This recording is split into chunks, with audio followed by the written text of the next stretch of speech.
Hello friends, आज के इस वीडियो में बताने जा रहे हैं स्ट्रक्चर ऑफ प्रोटीन और प्रोटीन क्या होता है। अगर वीडियो पसंद आए तो प्लीज़ चैनल को सब्सक्राइब करें। देखिए यहाँ पे स्ट्रक्चर है, ये शो करता है प्राइमरी स्ट्रक्चर और ये मतलब दिख रहा है सेकेंडरी स्ट्रक्चर और ये जो दिख रहा है इसको कहते हैं टर्सरी स्ट्रक्चर्स। तो इसी स्ट्रक्चर के विषय में जानेंगे कि प्रोटीन का स्ट्रक्चर ऐसा आखिर क्यों है। अब इसके बाद यहाँ पे एक नेक्स्ट जो आता है ये फोर्थ लेवल का स्ट्रक्चर होता है, उसको भी यहाँ पे जानेंगे, ठीक है, जिसका कोई डायग्राम नहीं होता है। फिलहाल यहाँ पे ये समझना है कि देखिए केमिस्ट्री में अगर बात करते हैं तो केमिस्ट्री में आपको मिलता है 2 डायमेंशनल, ठीक है, जिसको बोलते हैं 2 डायमेंशनल। इस तरह से आपको देखने को मिलेगा इमेज, ठीक है, यानी कि एक उधर है तो दूसरा इधर है। और फिजिक्स के बात करते हैं तो आपको मिलेगा 3D। अब 3D कैसा होता है? 3D जो है ये कभी कभी सिनेमा हॉल में पिक्चर लगता है तो वहाँ पे देखिएगा एक लगेगा इस साइड से आ रहा है और दूसरा लगेगा इस साइड से जा रहा है और तीसरा जो लगेगा वो लगेगा कि सिनेमा हॉल में बाहर से स्क्रीन से बाहर निकल के आ जा रहा है। तो यही इमेज को बोलते हैं 3D इमेज, ठीक है। तो ये फिजिक्स में देखने को मिलता है, लेकिन बायोलॉजी के अकॉर्डिंग जो होता है यहाँ पे क्वाटनरी इमेज को भी माना जाता है, ठीक। तो देखिए सबसे पहले स्ट्रक्चर ऑफ प्रोटीन ये डिस्कस करना है, लेकिन उससे पहले समझते हैं प्रोटीन क्या होता है। देखिए प्रोटीन जो होता है ये बेसिकली हमारे शरीर में एक न्यूट्रिशन का ज़रूरत होता है, जैसे कि कार्बोहाइड्रेट का ज़रूरत होता है, फैट्स का ज़रूरत होता है। तो प्रोटीन जो होता है, कुछ प्रोटीन ऐसा होता है जो हमारे शरीर में, यानी कि ये जो बॉडी है इसी बॉडी के अंदर सिंथेसाइज होता है, यानी कि इसको बाहर से कोई भी लेने का ज़रूरत नहीं होता है। और कुछ ऐसा प्रोटीन होता है जिसको बॉडी में सिंथेसाइज नहीं होता, हमको बाहर से लेना होता है। जैसे कि अगर प्रोटीन की बात करते हैं तो हमको मिलता कहाँ से है, तो ध्यान रखिए मछली है, ठीक है, या दूध है या सोयाबीन है, ये सभी चीज़ से क्या होता है हमें प्रोटीन मिलता है। तो उसी प्रोटीन की आज यहाँ पे डिस्कस करेंगे। और जो बाहर से लेते हैं उसको बोलते हैं एसेंशियल प्रोटीन्स, और जो शरीर में ही सिंथेसाइज हो जाता है उसको बोलते हैं नॉन एसेंशियल प्रोटीन्स, ठीक है।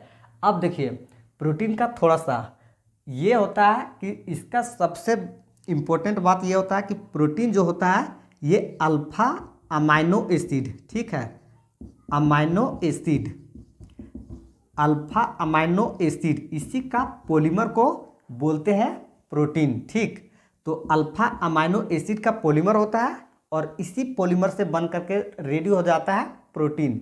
अब इसके बाद यहाँ बात आता है कि ये होमोपॉलीमर होता है कि हेटेरोपॉलीमर होता है। तो ध्यान रखिएगा होमो और हेटेरो क्या होता है इसको समझना होगा। अगर बात करते हैं एक समझने के लिए तो यहाँ पे देखिए ये हो गया कार्बन कार्बन, ठीक है। अब यहाँ पे हेलोजन ग्रुप सेम होता है, यहाँ पे हेलोजन ग्रुप सेम हो गया, तो इस कंडीशन को बोल सकते हैं हेमो। अगर सॉरी हेमो नहीं होमोपॉलीमर, ठीक है। और अगर डिफरेंट हो जाता है इसको बोलते हैं हेटेरोपॉलीमर। तो प्रोटीन में हमेशा यहाँ पे अगर मान लीजिए कार्बन है तो यहाँ पे आपको मिल जाएगा NH2, ठीक। तो ये डिफरेंट शो कर दिया। तो इसी तरह से ये डिफरेंट शो करेगा, तो इसका मतलब ये होता है कि इसके पास जो पॉलीमर होता है ये होता है हेटेरोपॉलीमर, हेटेरोपॉलीमर, ठीक। अब देखिए हेटेरोपॉलीमर के बाद क्या इसमें और ज़्यादा इम्पोर्टेंट होता है। देखिए ये जो चेन होता है प्रोटीन का ये बनता है पॉलीपेप्टाइड से, ठीक है। पॉलीपेप्टाइड चेन को ही बोलते हैं प्रोटीन। अब यहाँ पे ऐसा कुछ इम्पोर्टेंट इसके बाद नहीं है। तो नेक्स्ट देखिए यहाँ पे स्ट्रक्चर के विषय में, ये वाला स्ट्रक्चर को जो N टर्मिनल है इसको बोलते हैं फर्स्ट टर्मिनल, और जो C टर्मिनल है इसको बोलते हैं लास्ट टर्मिनल, यानी कि ये स्टार्टिंग टर्मिनल होता है, ये इंड वाला टर्मिनल होता है। इसके बीच में जो होता है ये सीक्वेंस देखने को मिलता है। तो यहाँ पे कुछ सीक्वेंस को लिखे हैं जिस थोड़ा सा समझने का ज़रूरत है। देखिए ये जो है इसको बोलते हैं टायरोसिन। अब टायरोसिन का जो है शॉर्ट फॉर्म यानी कि एब्रीविएशन ये TYR है, लेकिन इसका जो कोड है इसको रिप्रेजेंट किससे करेंगे, Y से रिप्रेजेंट करेंगे, तो इसको बोलते हैं टायरोसिन। अब इसके बाद देखिए ग्लूटामिक एसिड है, तो ग्लूटामिक एसिड है तो यहाँ पे देखिए इसका शॉर्ट में इसको लिखने के लिए GLU है, ठीक है। अब इसका कोड जो है ये E से होता है, तो ये कोड जो है जरूरी नहीं कि इसका ये वाला लेटर ज़रूरत है, ठीक है, हो सकता है इसका कोड इससे अपोजिट मतलब अपोजिट में डिफरेंट हो सकता है, ठीक है। अब नेक्स्ट देखिए, यहाँ पे बात करते हैं सेकेंडरी स्ट्रक्चर का। तो सेकेंडरी स्ट्रक्चर में भी देखिएगा एन टर्मिनल सी टर्मिनल, ठीक है। यहाँ पे केवल इस डायग्राम को याद रखिएगा, लेकिन सबसे लास्ट जो है टर्सरी स्ट्रक्चर, ये थोड़ा सा इंपॉर्टेंट हो जाता है। टर्सरी स्ट्रक्चर इंपॉर्टेंट इस माध्यम से हो जाता है क्योंकि इसका डायग्राम यहाँ पे एग्जैक्ट सेम तो नहीं है, लेकिन बुक में आपको मिल जाएगा। ये जो होता है ये एक दोनों से बहुत अलग होता है, ये फुटबॉल के शेप में यानी कि गोला शेप में देखने को मिलता है। तो यही होता है टर्सरी स्ट्रक्चर्स। अब देखिए इसके बाद जो आता है नेक्स्ट, उसको समझते हैं सबसे फोर्थ लेवल का, ठीक है। फोर्थ लेवल जो है ये बहुत इंपॉर्टेंट हो जाता है। फोर्थ लेवल इसलिए इंपॉर्टेंट हो जाता है क्योंकि यहाँ पे बात करते हैं किसका, हेमोग्लोबिन का। और ये हेमोग्लोबिन जो होता है ये प्रेजेंट होता है रेड ब्लड सेल्स आरबीसी, ठीक है, यानी कि ब्लड में प्रेजेंट होता है, ठीक। ओवरऑल ये होता है। तो हेमोग्लोबिन का शॉर्ट फॉर्म ये है HB हेमोग्लोबिन। अब हेमोग्लोबिन का कंपोजिशन में यहाँ पे ध्यान रखना होता है क्योंकि ये बना हुआ जो रहता है ये टोटल 4 सब यूनिट, ये 4 सब यूनिट से मिलकर के बना होता है, जिसमें कि 2 अल्फा होता है, ठीक, और 2 बीटा होता है। तो 2 अल्फा होता है, 2 बीटा होता है। इसको बहुत मतलब ध्यान से रखिएगा, कंसंट्रेट करके।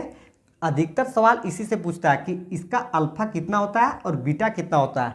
तो ध्यान रखिएगा दोनों का इक्वल होता है, 2 अल्फा होता है तो 2 बीटा भी हो जाता है। तो यहाँ पे ये था इसका स्ट्रक्चर के विषय में। अब जो नेक्स्ट हम बात करेंगे वो बात करेंगे कि कौन सा प्रोटीन कितना ज़्यादा ज़रूरत होता है, ठीक है। तो देखिए यहाँ पे नेक्स्ट जो है ये है कोलागन प्रोटीन, ठीक।